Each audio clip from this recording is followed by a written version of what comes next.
Hello guys, ito na naman po tayo. Maglalaban naman po tayo ngayon. Laba-laba day na naman tayo. Ayan, dami na naman ang aking labahan. Wala akong katuwang ngayon dito. Ako lahat ngayon. Ayan, maghuhugas pa tayo ng aming pinagkainan. Diyos ko, naku talaga. Naiinis ako sa aking mga pinagkakalat. Nako, ay, ang aking mister umalis, nagpunta ng opisina, kaya kami lang dito. Ngayon ang aking anak si Kuya Nixon papasok, kaya kami lang dalawa lang kami dito matitira.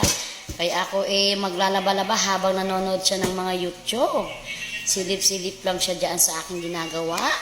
Ayan, hugas-hugas tayo na maraming hugasin natin dyan. At sunod niya ay maglalaba ako. Ay, naku talaga. At pupunasan ko pa yung mga aking kalan. Dyan. Ang bilis-bilis ni Nanay Malu. Naku talaga. Meron pang nag-ingay. May nag-ingay dito ang aking bulinggi. Tarinig niyo po ba yun? Matitigas. Yan po ang aking anak matigas ang ulo.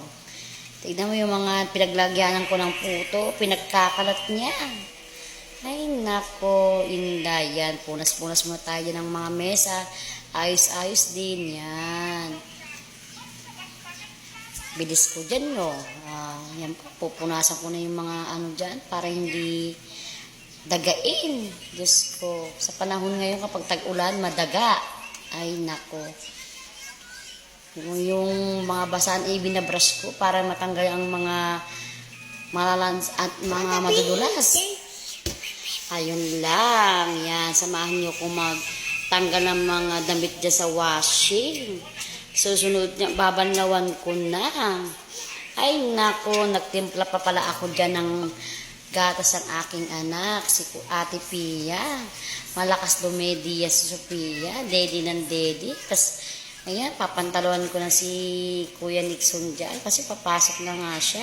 Nagpakita pa ng puwet. Ano ba yan? Si Kuya Nixon ko talaga. Naku. Gigil mo ako, Kuya Nixon, ha? Gigil mo ko. Ayan na naman tayo. Tanggal na naman ng damit sa washing. Kasi susunod yan, mga dikulay na. Yan. Ay, nako, ang ingay ng aking anak, si Ate Sophia. Sumasabay sa akin dito sa aking Ay, thank you. Salamat.